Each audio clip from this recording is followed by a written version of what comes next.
Hey, what's up everyone? Hello guys, how are you?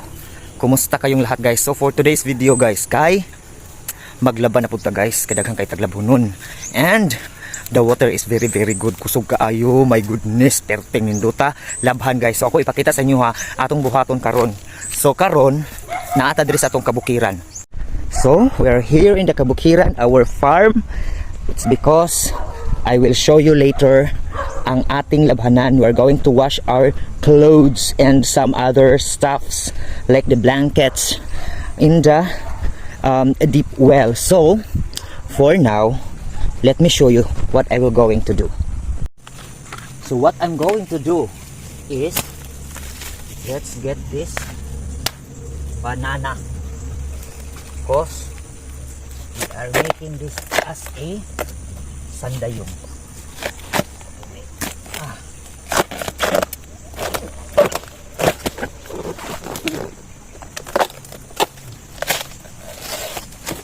I think this is good.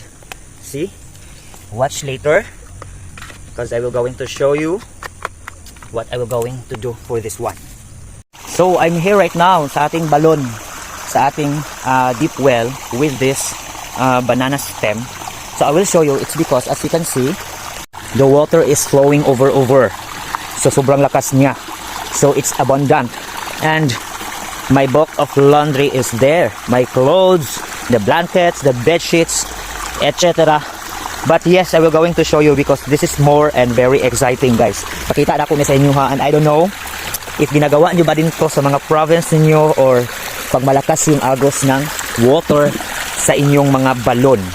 So sobrang lakas talaga ka gabi ng ulan guys. Ang gagawin natin is ganito. Ilalagyan natin siya ng ganyan. See? Oh, I think it's not enough. Okay. Wait, I will get more like this. So I already added a stem of banana, and look at this now.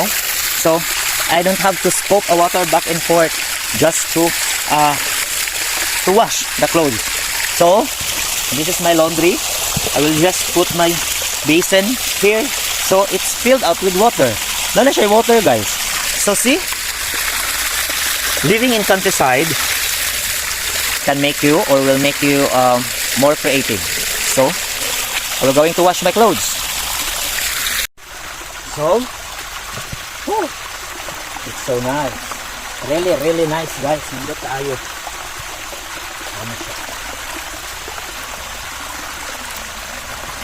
I have a lot marami natin labahan, especially ito. This is very heavy.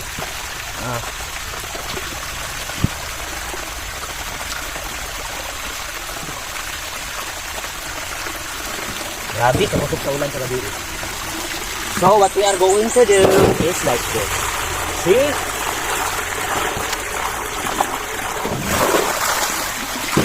Very mindful, very demure. See? It's very easy.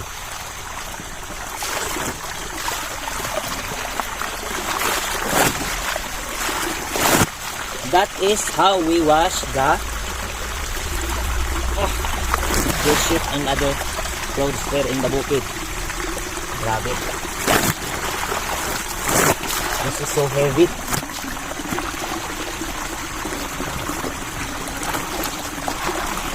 Ang mga banyaga, di na natin mabuhat guys. Tama na sila yung mga washing machine. Katong mga dato ng mga Pilipino. Pero this is very heavy guys. Super.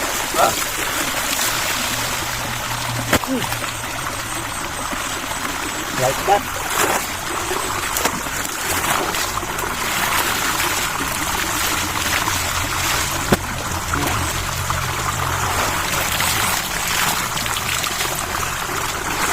Very heavy.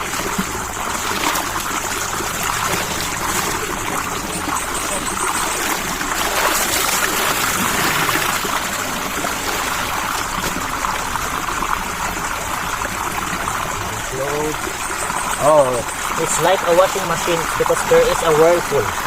See?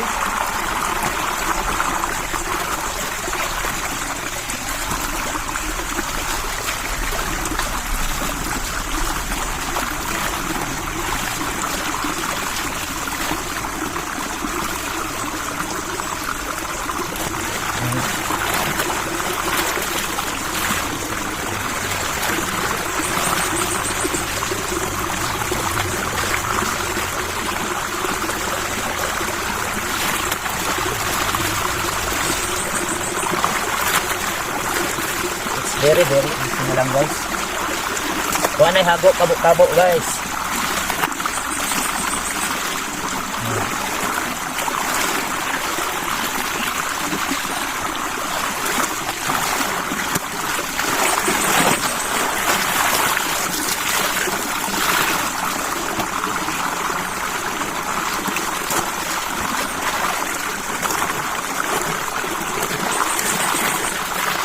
If you wonder why the water looks cloudy, it's because guys, this is from the rain.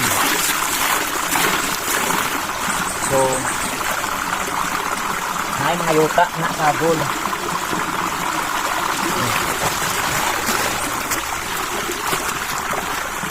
Supposedly today, I was going to harvest a rambutan. But then, when I saw the water is flowing like this, I decided to wash this heavy stuff.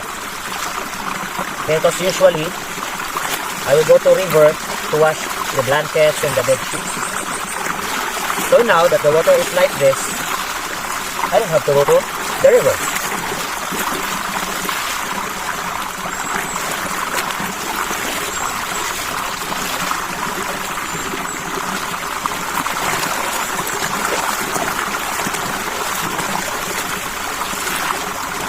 So,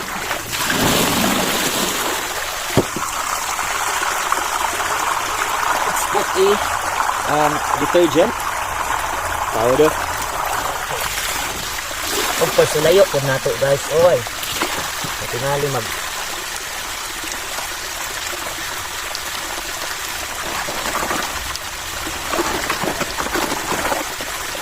So yes, thank you for watching. Maglabas ako. Bye bye.